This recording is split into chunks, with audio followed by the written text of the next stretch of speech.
সিনেমার শুরুতেই আমরা দেখতে পাই সূর্যের আলো থেকে এক ফোঁটা অংশ পৃথিবীর মাটির উপরে এসে পড়লে সেখানে এক সুন্দর সোনালী বর্ণের ফুলের সৃষ্টি হয়। এই ফুলটি কোনো সাধারণ ফুল ছিল না, এই ফুলের মধ্যে জাদুই শক্তি ছিল। সেই ফুলের সাহায্যে যে কোনো মানুষ রোগমুক্ত হতে পারত, সাথেই সেই ফুলের সাহায্যে যে কোনো মানুষ তার যৌবন বছরের পর বছর ধরে রাখতে পারত। এরপর আমরা সেখানে একটা বৃদ্ধ মহিলাকে দেখি যার নাম ছিল মাদার গোথেল। তিনি নিজের যৌবনকে ধরে রাখার জন্য সেই ফুলের জাদুই শক্তিকে ব্যবহার করত। এভাবেই কেটে যায় কয়েক শতাব্দী।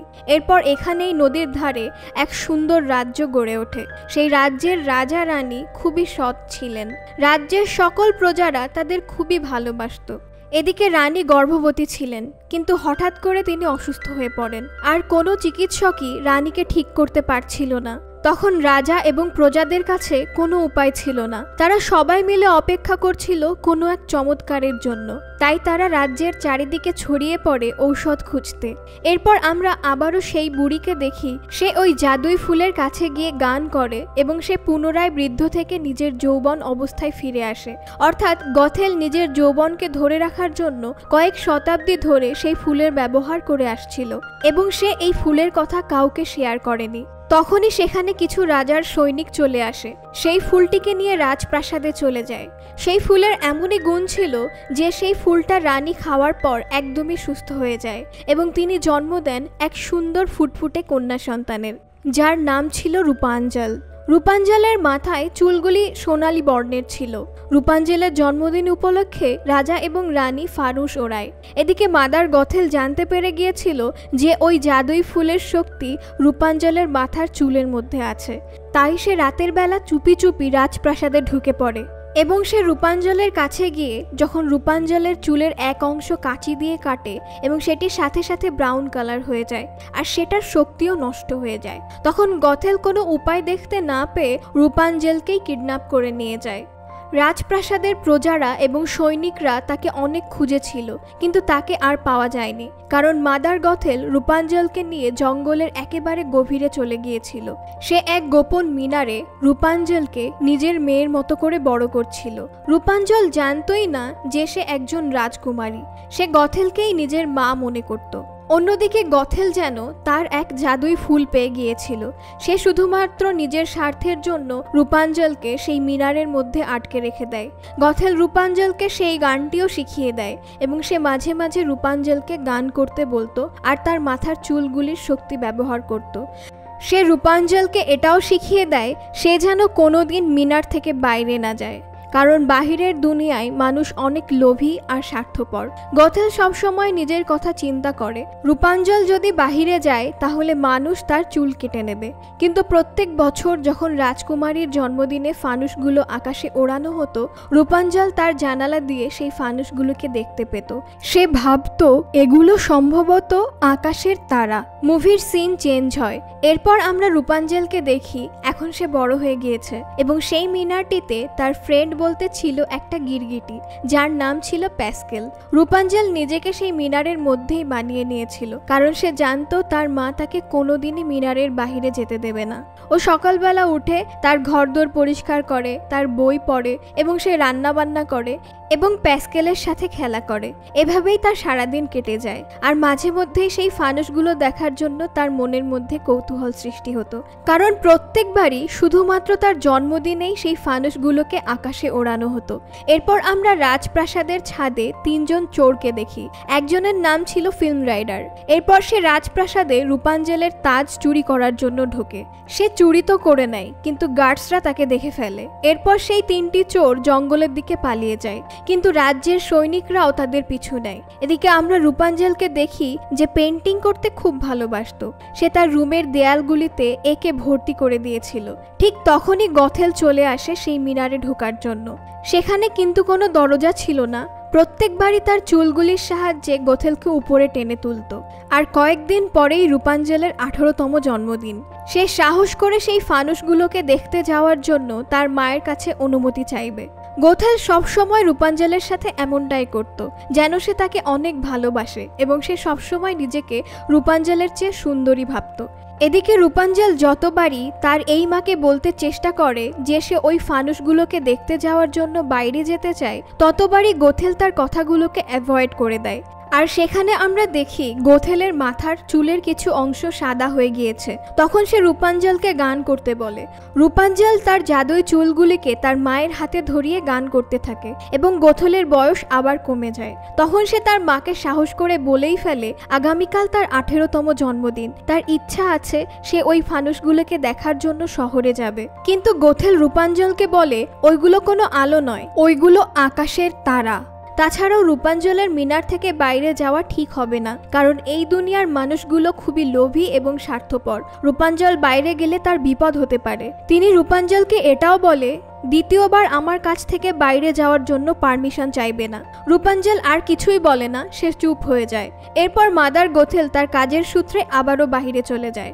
এরপর আমরা ফিল্ম রাইডার আর তার দুই সঙ্গীকে দেখি। তাদেরকে রাজার সৈন্যরা তাড়া করছিল। তখনই ফিল্ম রাইডার চালাকি করে সেই ব্যাগটি নিজের কাছে নিয়ে নেয়, যে ব্যাগটিতে তাজ রাখা ছিল।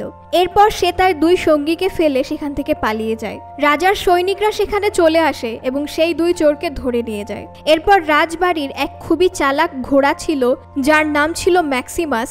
তার উপর যে গার্ড ছিল, ফিল্ম রাইডার তাকে সরিয়ে নিজে ম্যাক্সিমাসের উপর চেপে বসলে ম্যাক্সিমাস বুঝতে পেরে যায় এবং সে ফিল্ম রাইডারের হাত থেকে সেই ব্যাগটি নেওয়ার চেষ্টা করে। কিন্তু তারা কিছুক্ষণ পরেই একটা উঁচু জায়গা থেকে দুজনেই নিচে পড়ে যায়। পড়ে যাওয়ার পর ম্যাক্সিমাস ফিল্ম রাইডারকে খুঁজতে থাকে। এদিকে ফিল্ম রাইডার ম্যাক্সিমাসের চোখ থেকে বাঁচার জন্য সে নিজের অজান্তেই রূপাঞ্জলের সেই মিনারের কাছে চলে আসে। তখন সে কোনো উপায় না দেখতে পেয়ে মিনারের ওপরে উঠতে শুরু করে এবং সে উপরে উঠেও যায়। কিন্তু উপরে ওঠা মাত্রই রূপাঞ্জল একটা ফ্রাই প্যান দিয়ে তার মাথায় সজোরে আঘাত করে। রূপাঞ্জল জীবনে প্রথমবারের মতো একজন পুরুষ মানুষকে দেখছে, তাই সে প্রচন্ডভাবে ভয় পেয়ে যায়। কিছুক্ষণ পর সে ফিল্ম রাইডারকে তার আলমারির ভেতরে ঢুকিয়ে রাখে। তখনই রূপাঞ্জলের চোখ যায় ফিল্ম রাইডারের ব্যাগের দিকে, যেখানে রূপাঞ্জল সে তাজটিকে দেখতে পায়। সে আয়নার সামনে সেই তাজটাকে পরে দেখছিল। তখনই মিনারের নিচে গোথেল চলে আসে এবং সে রূপাঞ্জলকে ডাক দেয়। রূপাঞ্জল খুবই এক্সাইটেড ছিল, তাই সে গোথেলকে তাড়াতাড়ি উপরে টেনে তোলে। এরপর রূপাঞ্জল বারবার তার মাকে বলার চেষ্টা করে সে একটা ছেলেকে তার আলমারির ভেতরে ভরে রেখেছে। কিন্তু গোথেল ভাবে রূপাঞ্জল আবার হয়তো সেই ফানুসগুলো দেখার জন্য পারমিশন চাইবে, তাই সে রূপাঞ্জলকে কোনো কথাই বলতে দেয় না। সে রূপাঞ্জলকে চিৎকার করে বলে তুমি এই মিনার থেকে কখনোই বাইরে যাবে না। রূপাঞ্জলের মন খারাপ হয়ে যায়। তখন সে তার কথা পাল্টে দেয়। তখন সে তার মাকে বলে আমি জানি আমার জন্মদিনে আমার কি চাই, ওই রংগুলি যেগুলি তুমি আমাকে আগের বার এনে দিয়েছিলে। তখন গোথেল বলে সেই রংগুলোকে আনতে তো আমার অনেক দূর যেতে হবে, আমার 3 দিন লেগে যাবে। এরপরে গোথেল সেই রংগুলোকে আনার জন্য বাইরে চলে যায়। যাওয়ার আগে সে রূপাঞ্জলকে বলে যায় সে যেন নিজের খেয়াল রাখে। এরপর রূপাঞ্জল ফিল্ম রাইডারকে তার আলমারি থেকে বের করে। যখন ফিল্ম রাইডারের জ্ঞান ফিরে আসে সে অবাক হয়ে যায়, কারণ তার হাত পা সম্পূর্ণ চুল দিয়ে বাঁধা ছিল। রূপাঞ্জল প্রথমে ভেবেছিল ফিল্ম রাইডার হয়তো তার চুল কাটতে এসেছে, কিন্তু যখন সে বলে রূপাঞ্জলের চুলে তার কোনো ইন্টারেস্ট নেই, তখন রূপাঞ্জল ফিল্ম রাইডারের সাথে একটা ডিল করে। আগামীকাল সেই ফানুসগুলোকে আকাশে ওড়ানো হবে। যদি ফিল্ম রাইডার তাকে শহরে নিয়ে যায় এবং তাকে ঠিকভাবে আবারও মিনারে নিয়ে আসতে পারে, তবে সে তার ব্যাগটি ফিরিয়ে দেবে। ফিল্ম রাইডার প্রথমে রাজি না হলেও সে পরে ঠিকই রাজি হয়ে যায়। রূপাঞ্জল খুবই খুশি ছিল, কারণ সে প্রথমবার মিনারের বাহিরে পা রাখছে। এরপর রূপাঞ্জল যখন মিনার থেকে নিচে নেমে আসে, রূপাঞ্জল এতটাই খুশি ছিল যে সে একটা বাচ্চার মতো লাফালাফি করছিল। সেটা দেখে ফিল্ম রাইডার বিরক্ত হয়ে যায়, কারণ সে জানতো না রূপাঞ্জল প্রথমবার মিনারের বাহিরে পা রাখছে। এরপর অনেকক্ষণ ধরে রূপাঞ্জলের লাফালাফি ঝাপাঝাপি করা শেষ হয়ে গেলে ফিল্ম রাইডার রূপাঞ্জলকে একটা পাবে নিয়ে যায়। সেই পাবটির নাম ছিল স্নাগলি ডাকটিন।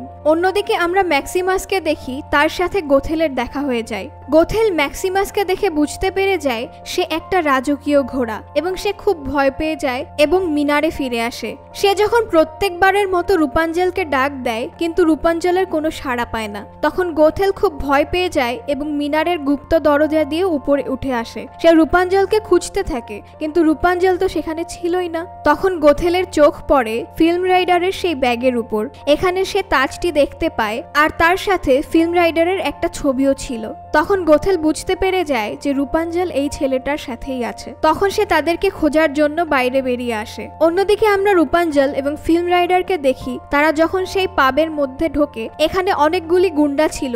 রাজার সৈন্যরা যেহেতু ফিল্ম রাইডারকে খুঁজছিল আর সেখানেও ফিল্ম রাইডারের একটা পোস্টার ছিল, তখন এক হুকম্যান বলে এটা তো সেই চোর যাকে রাজার লোকেরা খুঁজছে। আজকের ভিডিওর স্পন্সর অ্যাঞ্জেল ডেভেলপমেন্ট ফাউন্ডেশন। কোথায় যাচ্ছ? ভাড়া বাড়ি আর থাকবো না।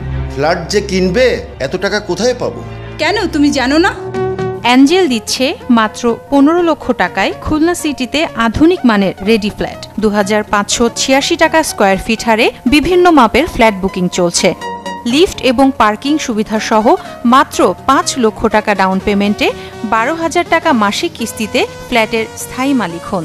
জমি আপনার, টাকা আমাদের। আসুন অংশীদার হয়ে ফ্ল্যাট নির্মাণ করি। বিস্তারিত জানতে আজই যোগাযোগ করুন। এবং এর পেছনে অনেক পুরস্কারও আছে। এরপর তারা একটা গুন্ডাকে পাঠিয়ে দেয় রাজার সৈন্যদেরকে খবর দেওয়ার জন্য, এবং গুন্ডারা নিজেদের মধ্যে ঝগড়া করতে থাকে যে ফিল্ম রাইডারকে রাজার সৈনিকদের হাতে তুলে দেবে, কারণ সে তো পুরস্কার পাবে। তখন রূপাঞ্জল সবাইকে বলে তোমরা একে রাজার হাতে তুলে দিতে পারো না, কারণ সে আমাকে আমার স্বপ্ন পূরণ করতে নিয়ে যাচ্ছে। তোমরা কি কেউ কোনোদিন স্বপ্ন দেখোনি? রূপাঞ্জলের সরল ব্যবহারে গুন্ডারা তার প্রতি আকৃষ্ট হয়ে যায়। একজন এসে বলে সে সৈনিকদের নিয়ে এসেছে, কিন্তু রূপাঞ্জল আর ফিল্ম রাইডার সেই গুন্ডাদের সাহায্যে একটা গুপ্ত পথে সেখান থেকে পালিয়ে যায়। কিন্তু তখনই সেখানে ম্যাক্সিমাস চলে আসে এবং সে গন্ধ শুকে বুঝতে পারে যে এখান থেকে একটা গুপ্ত পথ গেছে। সৈনিকরা রূপাঞ্জলকে খোঁজার জন্য পেছনে চলে গেলে ফিল্ম রাইডারের দুই সঙ্গী সেখান থেকে পালিয়ে যায় অন্যদিকে। গথেল বুঝতে পেরে গিয়েছিল রূপাঞ্জল সেই পাবের মধ্যেই ছিল। তখন সে এক গুন্ডার কাছ থেকে জানতে পারে গুপ্ত পথের রাস্তাটি কোথায় শেষ হয়েছে। এদিকে ম্যাক্সিমাস একটি বাঁধ ভেঙে দিলে সেই পানি থেকে বাঁচার জন্য রূপাঞ্জল আর ফিল্ম রাইডার একটি গুহার মধ্যে প্রবেশ করে, কিন্তু পানি গুহার মধ্যে ঢুকতে শুরু করে। যখন রূপাঞ্জল দেখে যে সে বাঁচতে পারবে না, তখন সে কান্নাকাটি শুরু করে দেয়। সে ফিল্ম রাইডারকে বলে তুমি আমাকে ক্ষমা করে দাও, এ সবকিছু আমার জন্যই হয়েছে। তখনই ফিল্ম রাইডার তাকে বলে তার আসল নাম ইউজিন। এদিকে রূপাঞ্জলের মনে পড়ে যায় যখন সে গান করে তখন তার চুলগুলি জ্বলে ওঠে। এরপর তারা সেই আলোর সাহায্যে গুহা থেকে বাইরে বেরিয়ে আসে। অন্যদিকে গোথেলের সাথে সেই দুই চোরের দেখা হয়ে যায়। সে তাদেরকে বলে ফিল্ম রাইডারের ব্যাগ থেকে সে মূল্যবান কিছু পেয়েছে এবং সেই জিনিসটি কি সেটা খোঁজার পরে সে তাদেরকে বলবে। এদিকে রূপাঞ্জল ইউজিনের কাছে রিভিল করে যে তার চুলগুলো শুধু পানিতেই নয় বরং যে কোনো ক্ষত রোগ নিরাময় করতে সক্ষম। যখন সে ইউজিনের হাতের ক্ষতটি সারিয়ে দেয়, ইউজিন তাকে নিজের ব্যাপারে বলে সে ছোটবেলা থেকেই অনাথ। আস্তে আস্তে তাদের মধ্যে একটা বন্ধুত্বের সম্পর্ক গড়ে ওঠে। এরপরে ইউজিন কিছু কাঠ আনার জন্য দূরে চলে যায়। এরপর সেখানে গোথেল চলে আসে আর রূপাঞ্জলকে মিনারে ফিরে যেতে বলে। রূপাঞ্জল যখন রাজি হয় না, তখন সে ইউজিনকে পরীক্ষা করার জন্য তাজটি সহ ব্যাগটি রূপাঞ্জলকে দিয়ে দেয়। সে রূপাঞ্জলকে বলে ইউজিন এই ব্যাগটি পেলেই তোমাকে ছেড়ে দেবে। এরপর গোথেল সেখান থেকে চলে যায়। সকালবেলায় ইউজিনের যখন ঘুম ভাঙে, সে চোখের সামনে ম্যাক্সিমাসকে দেখতে পায়। ম্যাক্সিমাস ইউজিনের পা কামড়ে তাকে টানতে টানতে রাজ্যে নিয়ে যাওয়ার চেষ্টা করে। তখনই রূপাঞ্জল ম্যাক্সিমাসকে বলে সে যেন আজকের দিনটি ইউজিনকে গ্রেফতার না করায়, কারণ আজকে যে রাজপ্রাসাদে হাজারো ফানুস ওড়ানো হবে সেগুলি তাকে দেখাতে নিয়ে যাচ্ছে এবং আজকে সে ওই ফানুসগুলোকে দেখতে চায় এবং সে এই দিনটিকে উপভোগ করতে চায়। এরপর সে চাইলে ইউজিনকে গ্রেফতার করাতে পারে। তখনই রাজবাড়িতে ঘন্টা বেজে ওঠে। রূপাঞ্জল সেদিকে হাঁটতে শুরু করে। এরপর তারা যখন শহরে গিয়ে পৌঁছায়, রূপাঞ্জলের এত বড় চুল ছিল যে তার পক্ষে সেই চুলগুলো সামলানো কঠিন হয়ে পড়ে। তখন কয়েকটি বাচ্চারা রূপাঞ্জলের চুলগুলোকে সুন্দর করে বেনি করে দেয় এবং সেটি ফুল দিয়েও সাজিয়ে দেয়। এরপর সারাদিন রূপাঞ্জল এবং ইউজিন শহরটিতে অনেক আনন্দ করে। তারা গোটা শহর ঘোরাঘুরি করে, নাচ করে এবং খাওয়া দাওয়া করে। এরই মধ্যে ইউজিন রূপাঞ্জলকে নিয়ে নদীতে নৌকায় করে নদীর মাঝামাঝি জায়গায় চলে আসে, কারণ তার মতে আকাশে ওড়ানো সেই ফানুসগুলো এ জায়গা থেকেই সবচেয়ে ভালো দেখা যায়। এরপরে আমরা রাজা এবং রানীকে দেখি। তারা মন খারাপের সাথে একটা ফানুস আকাশে উড়িয়ে দেয়। সাথে সাথে হাজার হাজার ফানুস আকাশে উড়তে থাকে। আসলে প্রত্যেক বছর রাজকুমারীর জন্মদিনে ফানুস উড়ানো হতো, কারণ রাজা এবং রানীর বিশ্বাস ছিল যে তাদের মেয়ে কোনো একদিন ফিরে আসবে। এদিকে ইউজিন আর রূপাঞ্জলও দুইটি ফানুস আকাশে উড়িয়ে দেয়। এরই মধ্যে তারা ফিল করে যে তারা একে অপরকে ভালোবেসে ফেলেছে। তখন ইউজিন ইউজিন নদীর কিনারায় তার দুই সঙ্গীকে দেখতে পায়। এখন ইউজিন রূপাঞ্জলকে ভালোবাসে, তাই সে আর চুরি করা তাজটি নিতে চাইছিল না। সে ভেবে নেয় সেই তাজটি সেটা তার দুই সঙ্গীকে ফিরিয়ে দেবে। এখন ইউজিন নদীর কিনারায় গিয়ে তাজটি তার হাতে নিয়ে বলে, তুমি একটু দাঁড়াও, আমি এক্ষুনি আসছি। তখন সে তার দুই সঙ্গীর কাছে গিয়ে বলে, এই তাজ আমার আর দরকার নেই, তোমরা রেখে দিতে পারো। তখনই তাদের মধ্যে একজন ইউজিনকে বলে, তুমি কি ভেবেছো আমরা বোকা? আমরা জানি এই তাজের চেয়েও অনেক মূল্যবান জিনিস তোমার কাছে আছে, অমর হওয়ার উপায়, এক জাদুই চুলযুক্ত মেয়ে। তখন তারা ইউজিনকে অজ্ঞান করে দেয় এবং তাকে নৌকার সাথে বেঁধে দেয়। তখন তারা রূপাঞ্জলের কাছে গিয়ে বলে, ইউজিন তোমাকে ধোঁকা দিয়েছে, তুমি নিজেই দেখো সে তাজ নিয়ে পালিয়ে গেছে এবং তার বদলে সে তোমাকে আমাদের হাতে তুলে দিয়ে গেছে। রূপাঞ্জল খুবই ভয় পেয়ে যায় এবং সে সেখান থেকে পালাতে শুরু করে। তখন গোথেল সেখানে আসে এবং সে চোর দুটিকে অজ্ঞান করে দেয় এবং তিনি রূপাঞ্জলকে ঘরে ফিরে আসতে বলে। গোথেল রূপাঞ্জলকে বলে সে এখনো তাকে অনেক ভালোবাসে, তবে এখন রূপাঞ্জলের মন ভেঙে গিয়েছিল। সে গোথেলের সাথে মিনারে ফিরে যায়। ওদিকে ইউজিনের নৌকা যখন রাজপ্রাসাদের ঘাটে গিয়ে পৌঁছায়, ইউজিনের জ্ঞান ফিরে এলে সে নিজেকে বাঁধা অবস্থায় ফিরে পায়। এদিকে রাজার সৈনিকরা ইউজিনকে ধরে নিয়ে গিয়ে বন্দি করে রাখে। এটা ম্যাক্সিমাস দেখে ফেলে। তখন সে দৌড়ে গিয়ে তাদের গুন্ডাদেরকে নিয়ে আসে। ইউজিনকে ফাঁসির সাজা শোনানো হয়েছিল, কিন্তু গুন্ডারা তাকে বাঁচিয়ে নেয়। এখন ম্যাক্সিমাস ইউজিনকে নিজের পিঠে চাপিয়ে নিয়ে জঙ্গলের দিকে ছুট দেয়। এদিকে রূপাঞ্জলের মন খুব খারাপ ছিল, তাই সে ইউজিনের দেওয়া রুমালটাকে দেখছিল। সেটাতে তাদের প্রতীক ছাপা ছিল। তখন তার সাথে একটা মিরাক্কেল হয় এবং সেটাকে ভালোভাবে দেখার সাথে সাথে রূপাঞ্জলের ছোটবেলার কথা মনে পড়ে যায় এবং সে বুঝতে পারে গোথেল তার আসল মা নয়, সে তাকে কিডন্যাপ করেছিল, সে আসলে রাজকুমারী। রূপাঞ্জল খুবই রেগে যায় এবং শেষে কথাটি গোথেলকে বলে এবং গোথেল রূপাঞ্জলকে দড়ি দিয়ে বেঁধে রাখে। এদিকে ইউজিন তার সঙ্গীদের কাছ থেকে জানতে পেরে গিয়েছিল যে রূপাঞ্জল বিপদে আছে। ইউজিন বুঝতে পেরে গিয়েছিল রূপাঞ্জলের চুলে গোথেলের প্রাণ আছে এবং সে তার আসল মা নয়। তাই সে যখন মিনারে গিয়ে পৌঁছায়, তখনই গোথেল রূপাঞ্জলের চুলগুলো নিচে নামিয়ে ইউজিনকে উপরে টেনে আনে। কিন্তু ইউজিন উপরে উঠে আসতেই গোথেল তার পেটে ছুরি চালিয়ে দেয়। এরপর সে রূপাঞ্জলকে সেখান থেকে নিয়ে পালানোর চেষ্টা করলে তখন রূপাঞ্জল গোথেলকে বলে, তুমি শুধু আমাকে বাঁচাতে দাও, তারপর আমি সেখানেই যাব যেখানে তুমি আমাকে নিয়ে যেতে চাও। গোথেল রাজি হলে রূপাঞ্জল ইউজিনের কাছে যায়। রূপাঞ্জল ক্ষতস্থানটা ঠিক করার আগেই ইউজিন একটা কাচের টুকরো দিয়ে রূপাঞ্জলের চুলগুলি কেটে দেয়। সঙ্গে সঙ্গে রূপাঞ্জলের চুলগুলি ব্রাউন কালার হয়ে যায়, তার জাদুও শেষ হয়ে যায়। আমরা গোথেলকে দেখি সে দ্রুত বুড়ি হয়ে যায় এবং মিনার থেকে পড়ে যাওয়ার সময় সে ছাইয়ে পরিণত হয়। এরপর রূপাঞ্জল ইউজিনকে ধরে কান্না করছিল। তখনই রূপাঞ্জলের চোখ থেকে এক ফোঁটা অশ্রু ইউজিনের উপর পড়লে তার ক্ষতস্থানটি সুস্থ হয়ে যায়। অর্থাৎ সেই জাদুই ফুলের হিডেন পাওয়ার রূপাঞ্জলের চোখেও ছিল। পর রূপাঞ্জল রাজপ্রাসাদে চলে আসে এবং সে তার আসল বাবা মাকে ফিরে পায়। হারানো রাজকুমারীকে ফিরে পাওয়ার আনন্দে রাজ্যে এক বিশাল অনুষ্ঠানের আয়োজন করা হয়। সবাই খুব খুশি ছিল এবং গল্পটি এখানেই শেষ হয়ে যায়।